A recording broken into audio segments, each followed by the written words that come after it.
Hello students, welcome to the bmsclasses.com।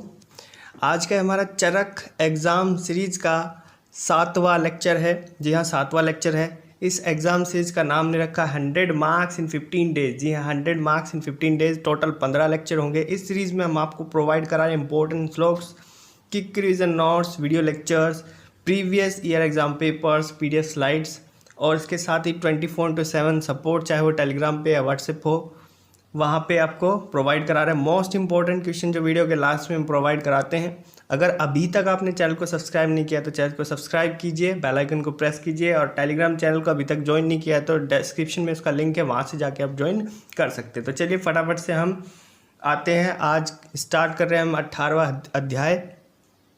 तो 18वां अध्याय सूत्र स्थान का 18वां अध्याय है, त्रिशोतीय अध्याय। ये रोग चतुष्क के अंतर्गत आता है। ठीक है, तो इसके अंदर क्या क्या चीज़ बताई गई है वो चीज़ आप देखेंगे।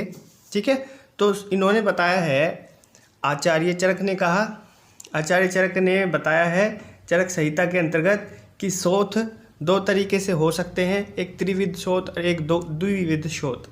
ठीक है, मेन इम्पोर्टेंट क्या है यहाँ पे, मेन इम्पोर्टेंट ये है कि त्रिविध शोथ और द्विविध शोथ। तो त्रिविध वातज पित्तज कफज हो सकते हैं और यहाँ पे देखिए त्रिविध क्या हो सकते हैं, त्रिविध हो सकते हैं वातज पित्तज कफज, और द्विविध क्या हो सकते हैं, निज और आगंतुष। ठीक है, अभी इनके बारे में जानेंगे। तो निज से मतलब क्या होता है, निज से ये मतलब होता है कि जो शारीरिक दोषों के कारण, मतलब अंदरूनी हो, ठीक है, और अंदरूनी कारणों से, ठीक है, और आगंतुष से मतलब होता है कि बाह्य कारणों से हो, बाह्य चोट वगैरह लगने से हो जाता है या किसी दूसरे कारण से हो जाता है। तो चलिए अब देखते हैं कि आगंतुष शोथ के क्या कारण हो सकते हैं। हेतु देख लेते हैं फटाफट से सभी के।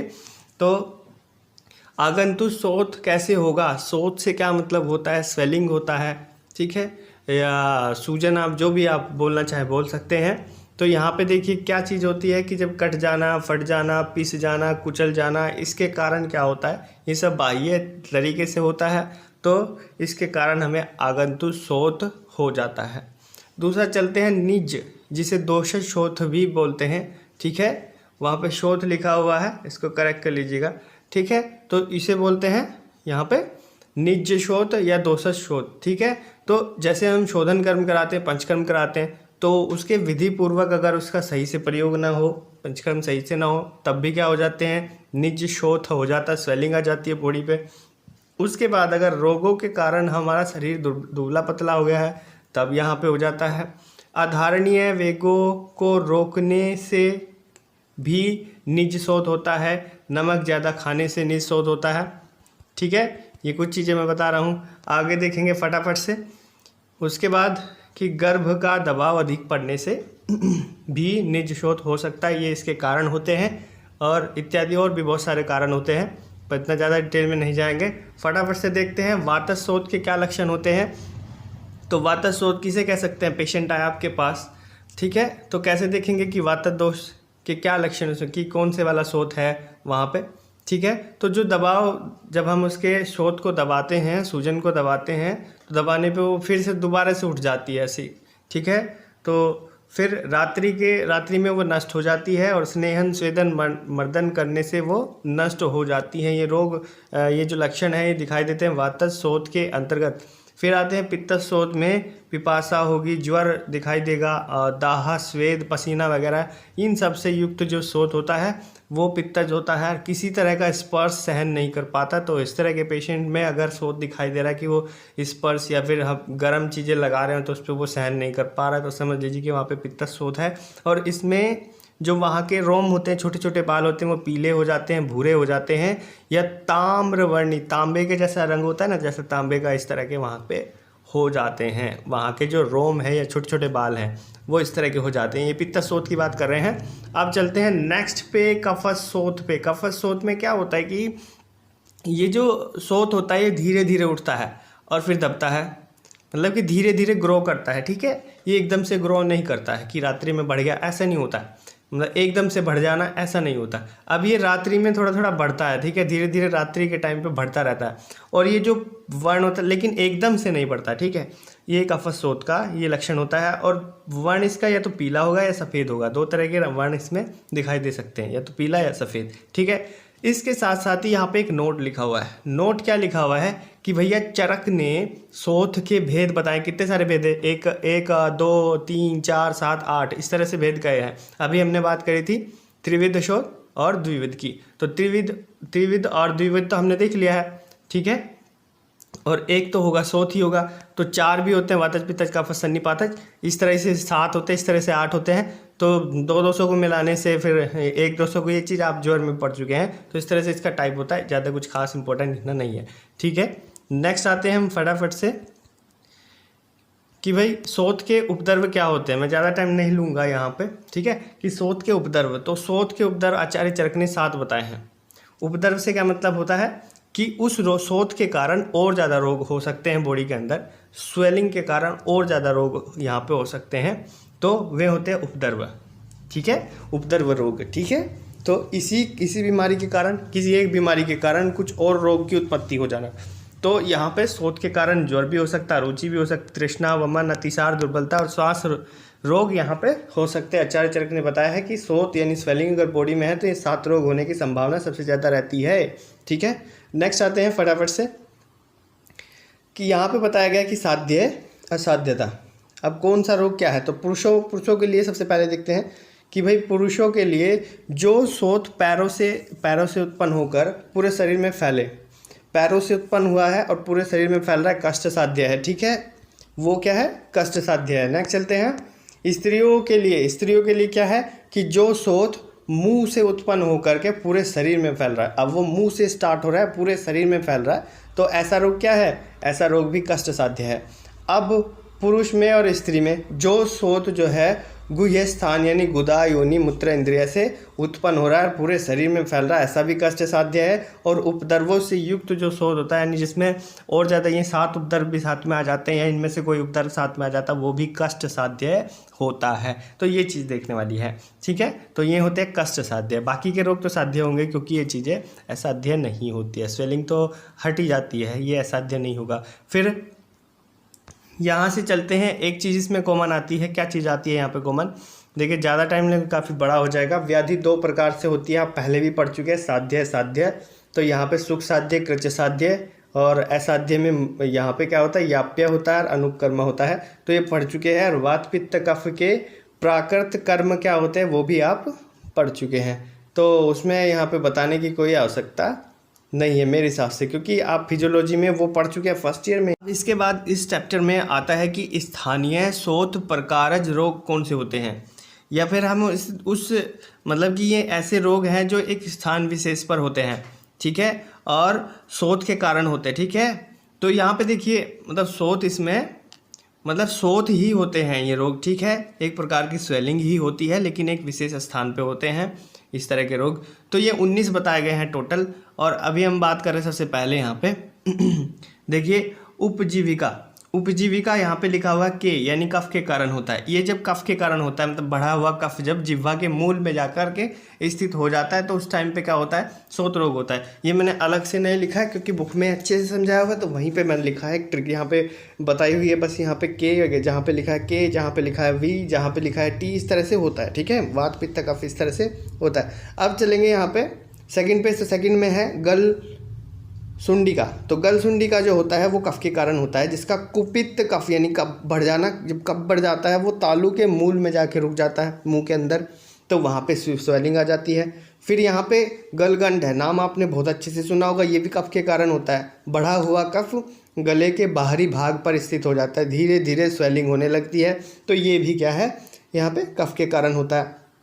नेक्स्ट चलेंगे, इसको हटा देते हैं। नेक्स्ट चलते हैं चौथे नंबर पे। तो चौथे नंबर पे है गल ग्रह, ये भी कफ के कारण होता है, यानी कुपित्त कफ जब जिसके गले के भीतर संचित हो जाता है अंदर की तरफ, तो वहाँ पे शीघ्र शोथ जो है वो उत्पत्ति कर देता है। फिर आता है यहाँ पे विषर्प रोग। तो विषर्प रोग में होता क्या है भाई, विषर्प रोग में पित्त रक्त के साथ मिल जाता है और त्वचा में फैल जाता है, जिससे लाल रंग का स्वेलिंग यहाँ पे आ जाता है, इसे कहते हैं विषर्प रोग। नेक्स्ट होता है छठा है पिडका। पिडका में भी ऐसे ही होता है, पित्त रक्त के साथ मिल जाएगा और पूरी बॉडी पे यहाँ पे लालिमा आ जाएगी, ठीक है।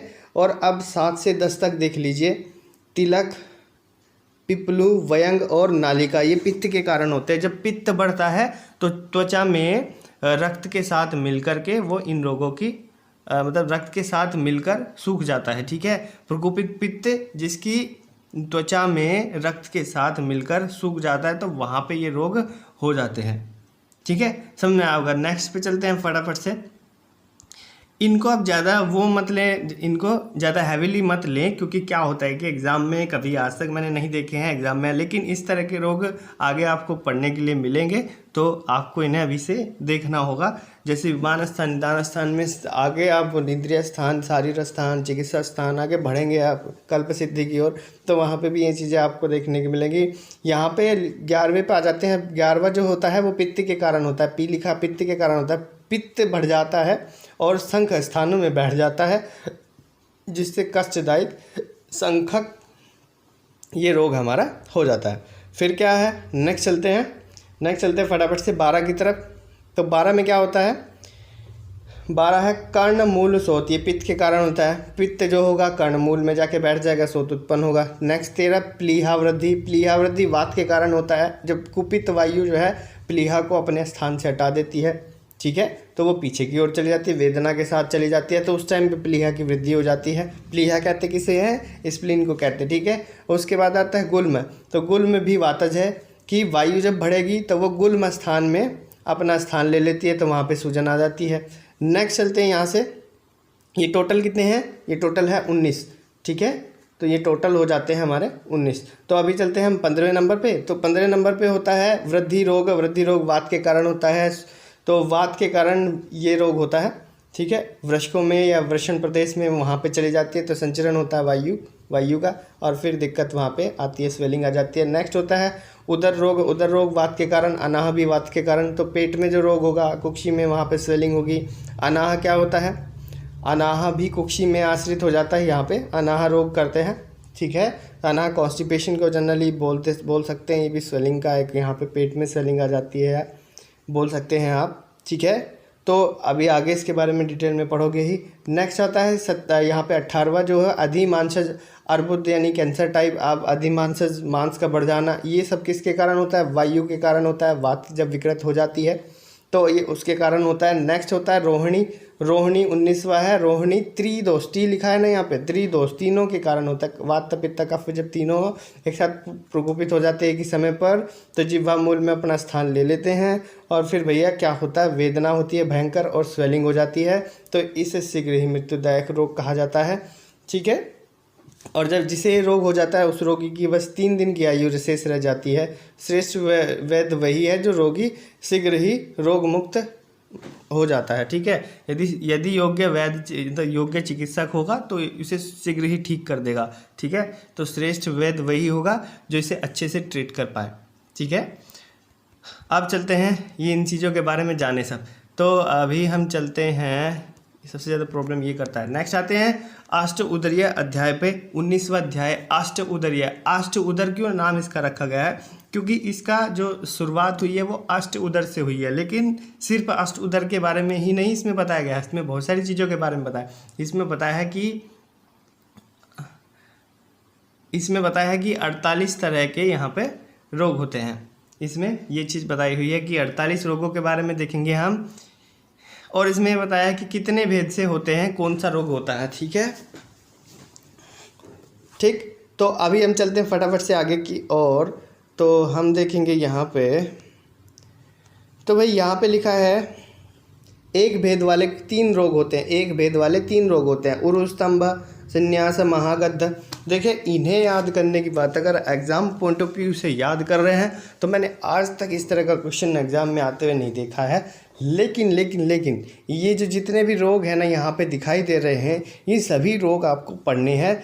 तो अगर अभी से आपको ये चीज़ पता चल जाएगी कि 3 भेद वाले 3 रोग होते हैं, 2 भेद वाले 8 रोग होते हैं, 4 भेद वाले 10 होते हैं, 5 भेद वाले 12 होते हैं, और 12 में कौन कौन से हैं कि जो 5 भेद वाले हो, तो श्वास के 5 भेद, कास के 5 भेद, हिक्का के, तृष्णा के, छर्दी के, ये सब रोग निदान में आप पढ़ेंगे। गुल्म के 5 रोग हैं, पांडु के 5, तो वहाँ पे आपको ये वहाँ पे क्या होता है, प्लीहा वृद्धि के 5 रोग हैं, मतलब 5 भेद हैं। तो यहाँ पे आपको पता चल जाता है कि 5-5 भेद वाले 12 जो होते हैं इनके 5-5 भेद होते हैं। श्वासकाश, हिक्का, तृष्णा। रक्त पित्त के कितने भेद हैं, कोई पूछ लेता, शोथ के कितने भेद हैं, तो आप वहाँ पे बताएंगे कि ये तो 3 भेद वाले हैं। ठीक है, तो इस तरह से आपको ये आगे हेल्पफुल होंगे फटाफट से। ठीक है, तो इस चीज़ को आप पढ़ेंगे, इसका स्क्रीनशॉट ले लेंगे और इजीली से पढ़ेंगे। मेरे पास इतना टाइम नहीं है कि मैं आपको सारी चीज़ बताऊं, फिर वीडियो लंबी हो जाती है, अपलोडिंग में दिक्कत आती है।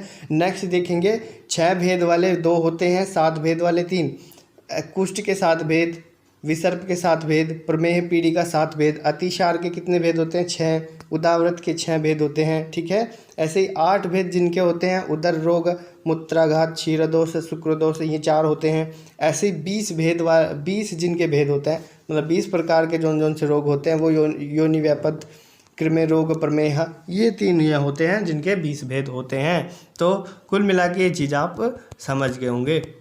ठीक है, ये चीज़, ये टेबल आप समझ गए होंगे। चैप्टर इतना ज़्यादा इम्पोर्टेंट नहीं है, लेकिन अगर देखें तो काफ़ी इम्पोर्टेंट भी है, एग्जाम पॉइंट ऑफ व्यू से इतना इम्पोर्टेंट नहीं है। नेक्स्ट आते हैं 20 अध्याय पे। तो जो 20वां अध्याय है वो रोग चतुष्क का आखिरी अध्याय होगा, जिसे कहते हैं हम महारोगाध्याय। तो ये जो महारोगाध्याय है, इसमें रोग के भेद बताए। सबसे पहले आचार्य चरक ने रोग का एक भेद जिसे कहा है रोग, उन्होंने कहा कि सारे जितने भी रोग होते हैं सब में पीड़ाएँ होती हैं, तो इसलिए इसे रोग कह दो, बस बात ख़त्म। तो उन्होंने इसे रोग कह दिया। ठीक है, लेकिन 2 बताए हैं प्रकृति भेद से, निज और आगंतुष।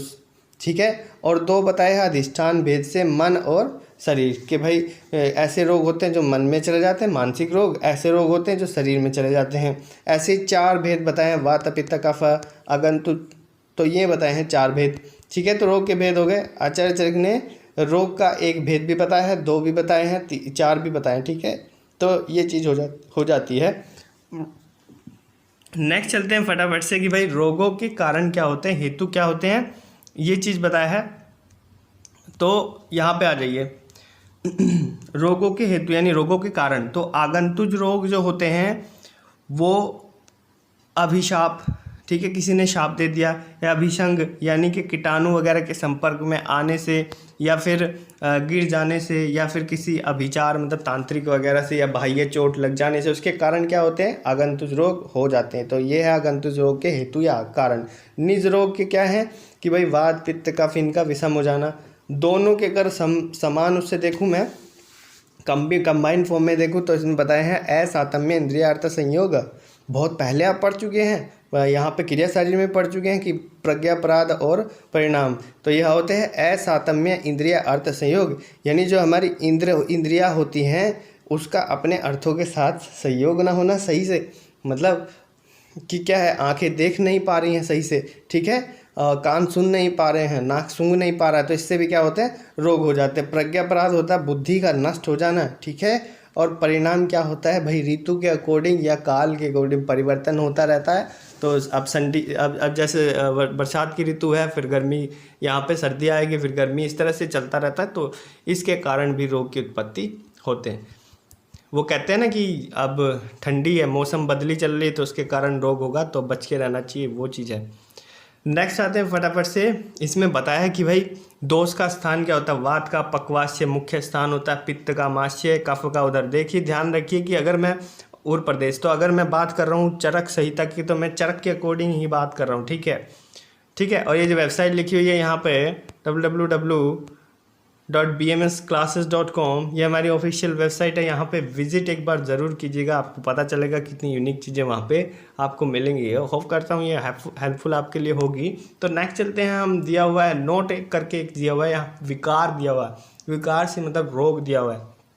ये क्वेश्चन इंपॉर्टेंट है, पहले बता रहा हूँ। फिर यहाँ पे 2 तरह के रोग, दो प्रकार के विकार हो सकते हैं या रोग हो सकते हैं। एक सामान्यज और ये क्या हो रहा है, तो एक सामान्यज और दूसरा नानात्मज। तो सामान्यज जो होता है, जो एक दोष या 2 दोष या फिर अधिक दोष से उत्पन्न हुए हो, भाई पित्त भी मेरा उसमें बढ़ रहा है और कफ भी बढ़ रहा है, तो इसके कारण मुझे हो गया कोई रोग। फिर अगर नानात्मज की बात करूँ तो केवल एक दोष से, ठीक है, तो केवल एक दोष से, या तो वात से होगा या पित्त से होगा या कफ से होगा। तो इस तरह के रोग के बारे में हम पढ़ेंगे, ठीक है, इसके बारे में भी हम पढ़ रहे हैं, यही क्वेश्चन यहाँ पे इम्पोर्टेंट भी होता है।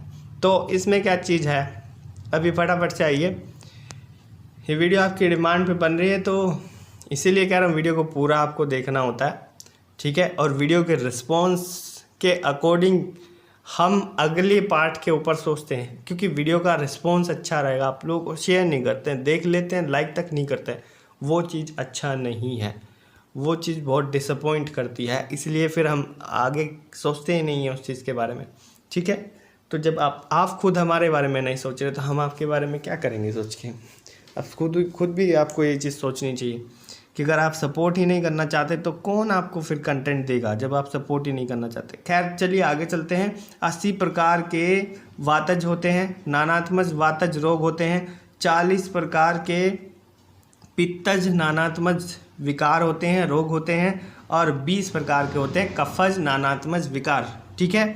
अगर इनके नाम आप एक एक दो याद कर लेंगे तो बहुत अच्छा होगा, और न सारा ना याद करके एक एक दो, क्योंकि 80 आपसे याद होने वाले नहीं है, हमसे नहीं हुए थे, ठीक है, तो थोड़े थोड़े, क्योंकि इन चीज़ें जनरली आ भी जाती हैं, ठीक है। तो अभी चलते हैं आगे, फिर हम चलते हैं कि इनका चिकित्सा सूत्र क्या होता है। चिकित्सा सूत्र मतलब कि अगर ये रोग हो गए हैं तो भाई चिकित्सा क्या करें, इनका सीधी सी बात है, वो चीज़ देखते हैं। तो उसमें क्या होता है कि वातज में हमें बताया गया कि मधुर अम्ल लवण, ये 3 रस होते हैं, वाशामक होते हैं, तो मधुर अम्ल लवण, और उष्ण वीर्य यानी गर्म वीर्य होगा, क्योंकि वात क्या होती है, शीत होती है, तो इस तरह के औषधीय या आहार विहार हम खाएं करें, ठीक है। और फिर स्नेहन स्वेदन अस्थापन वस्ती, इस तरह के वात नाशक कर्म करें। फिर पित्तज में क्या चिकित्सा करेंगे, मधुर तिक्त कषाय औषध या आहार देते हैं, और शीतल उपचार करते हैं, ठीक है, ठंडी चीज़ें उससे पिलाते हैं, और स्नेह विरेचन कराते हैं, स्नेह का प्रयोग करते हैं, घी वगैरह पिलाते हैं, ठीक है, और विरेचन कराते हैं, ठीक है, ये चीज़ हो गई है, ठीक। अब चलते हैं हम यहाँ से कफज की ओर। तो कफज में क्या होता है भैया, कटु तिक्त कषाय, ये औषधि, ये इस तरह की औषधि जो कटु रस तिक्त रस कषाय रस वाली औषधि होती है, और आहार होते हैं, ये खिलाते हैं। तीक्ष्ण रुक्ष और उष्ण उपचार कराते हैं, इसके साथ ही हम वमन नशे भी दे सकते हैं। तो इस तरह से उसका ट्रीटमेंट हम करते हैं पेशेंट का, जिन्हें ये रोग हो चुके हैं। वातज वाला तो वातज का ट्रीटमेंट करेंगे, पित्तज वाला रोग होगा तो पित्तज का करेंगे, कफज वाला हो गया तो कफज का, इस तरह से चरक संहिता में वर्णित है, ठीक है। अब फटाफट से आ जाते हैं इंपॉर्टेंट क्वेश्चन के बारे में। तो देखिए इतना ज़्यादा इंपॉर्टेंट ये 3 अध्याय नहीं थे, पहले ही बता दे रहा हूँ। मैंने बहुत सारे क्वेश्चन पेपर सर्च किए हैं, मुझे बहुत कम इसके क्वेश्चंस मिले हैं, एटलीस्ट मैं आपको बता रहा हूँ, क्योंकि बहुत कम मिले हैं और मुझे इतना ज़्यादा डिसअपॉइंट हुआ कि मैं अब क्या आपको क्वेश्चन बताऊँ। तो कुछ क्वेश्चन जो मुझे यहाँ पे लगे सही वो मैं आपको बता रहा हूँ कि त्रिविध शोथ क्या होता है, 2 नंबर में 3 नंबर में पूछ लिया जाता है। नानात्मज व्याधि तो इम्पोर्टेंट है, ये आपको देखना ही होगा, किसी न किसी सब्जेक्ट में आपको मिल जाएगा, चाहे रोग निदान में मिल जाओ, नानात्मज व्याधि जो होती है। उसके बाद यहाँ पे कि त्रिदोषों का चिकित्सा सूत्र क्या होता है। चिकित्सा सूत्र हर सब्जेक्ट में इम्पोर्टेंट होता है, तो तीनों का चिकित्सा सूत्र आप वहाँ से देख लें, एक बार याद कर लें, ठीक है। तो ये जो कुछ क्वेश्चंस थे जो मैं आपको बता दिया हूँ, बाकी ये इतना कुछ खास इंपॉर्टेंट नहीं है। और आज हमारे पूरे हो जाते हैं 20 अध्याय। नेक्स्ट पार्ट में बहुत जल्दी लेके आऊँगा, रिस्पॉन्स के बेस पे लेके आऊँगा, तो आपको रिस्पॉन्स जरूर करना है, अच्छा रिस्पॉन्स करना है, चाहे आप इसे शेयर ही क्यों ना करें, आपको शेयर करके लाइक करवाना हो, मुझे उससे कुछ मतलब नहीं है, बस रिस्पॉन्स अच्छा रहना चाहिए, ठीक है। तो वीडियो अच्छी लगी हो तो लाइक शेयर करेंगे, चैनल को सब्सक्राइब करेंगे, ठीक है। मिलता हूँ नेक्स्ट वीडियो में आपसे। आप वीडियो को लास्ट तक देखने के लिए थैंक यू। और तो चलिए फिर मिलता हूँ नेक्स्ट वीडियो में, तब तक के लिए जय आयुर्वेदा, जय धन्वंतरी।